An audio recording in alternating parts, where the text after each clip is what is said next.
All right, let's get to Dear Denny. Hey, Denny Hamlin, longtime listener, first time caller. Connor Daly here. First of all, I need to add one of your helmets to this collection. So that's my first question. Will you trade helmets with an IndyCar driver slash part time amateur Cup Series racer? Also, question for the show. When and is it possible would you race in the Indy 500, a very large event coming up next weekend? Hopefully you know about it. We'd love to see you out there, Denny. I think that would be a great thing. And also, just about to watch you here in the this race at the North Wilkesboro Motor Racing Circuit. Looks like a great time. So can't wait to hear all about it.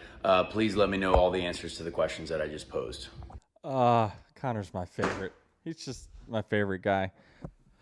Okay, let's unpack that. Helmet. First of all, you're gonna have to probably wait in line. I still owe Marco Andretti a helmet. He sent me his address, and I've just let that slip my brain. So I got to send Marco one first, and then I'll get Connor one after that. I don't mind exchanging with a IndyCar guy, as he likes to say. How many helmets do you have? Like in a given season, is it one helmet for the entire year? I used to have a lot because every FedEx Opco that there was, You have different helmets. Express Ground, it was a new paint job. So I had, and in my contract, I get to keep helmets. I know that's important to drivers, and I keep most all my suits and my helmets, my shoes and gloves, obviously. I got Paul Swan from on Austin Dillon's team, plays in my basketball league. He's requested a pair of shoes. I guess I got to give. He's a buddy of mine. Shoes you get more of. That's why I'm wondering how many helmets you is No, it 101? I don't get more. I mean, I don't get a lot of them, but I got to.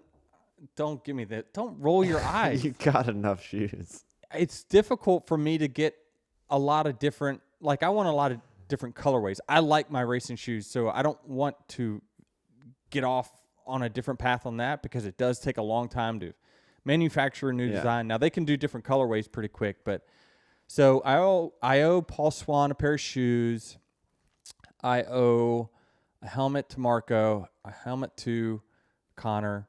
I don't get as many as you think. I go through probably 8 to 10 pairs of shoes a year.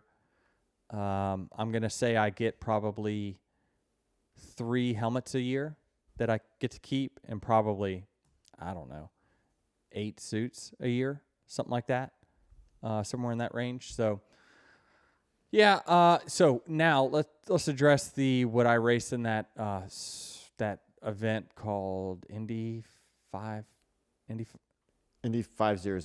Okay, Indy 500.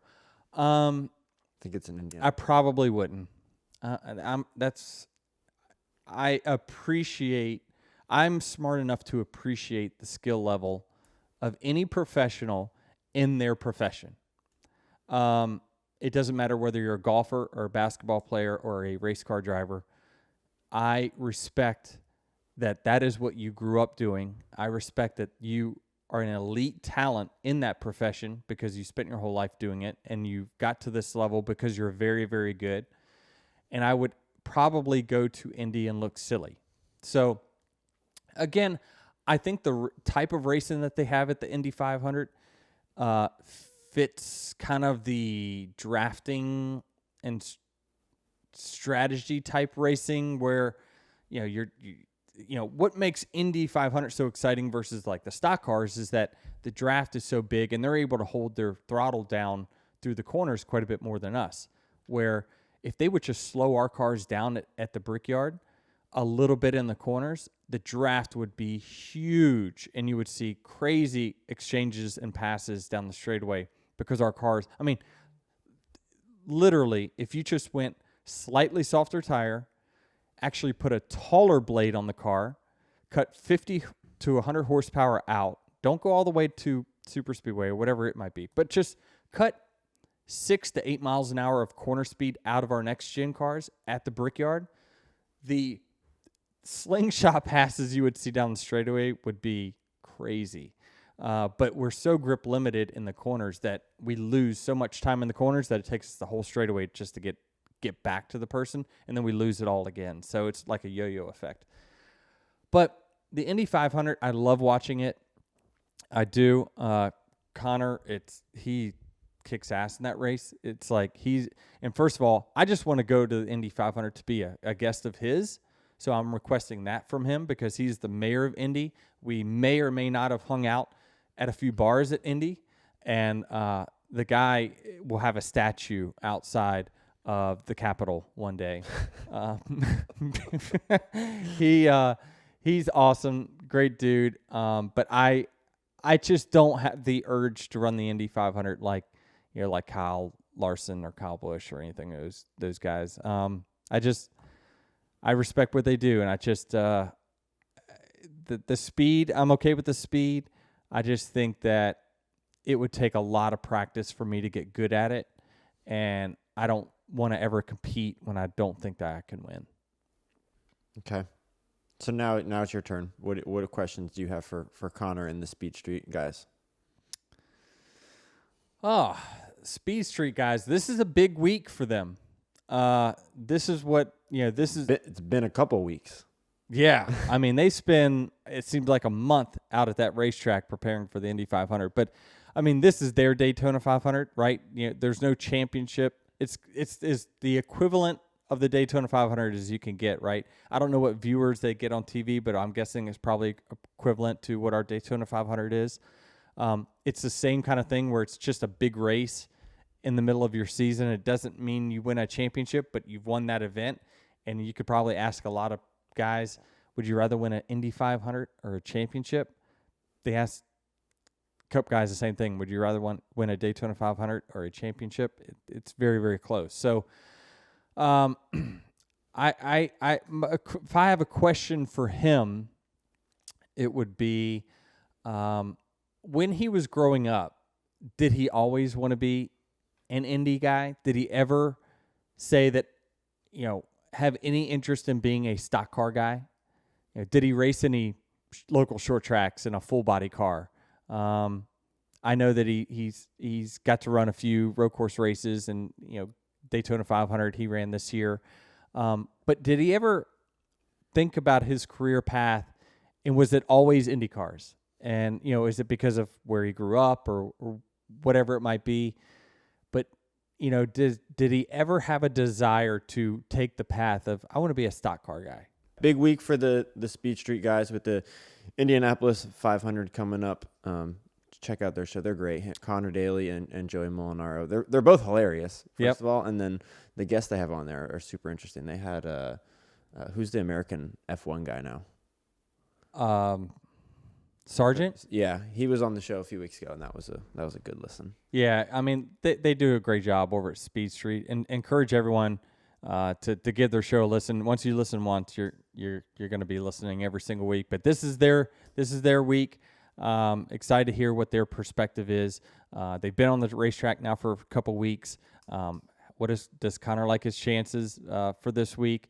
Yeah, just listening to those two. They're funny. First of all, a lot funnier than we are, and I just love listening to their perspective of the IndyCar world. They really go over, kind of the recap of the races, very similar to what I do over here at Actions Detrimental. So, give those guys a listen this week.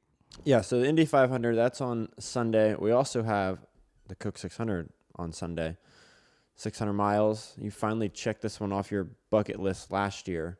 I don't know. What are you looking forward to the second time? I am. Certainly feel like our cars have gotten better on the 1.5 miles. Obviously, the last 1.5 miles we did win at Kansas. So certainly I'm optimistic by it for sure. We've had a couple weeks where we've been a little off on the setup for sure.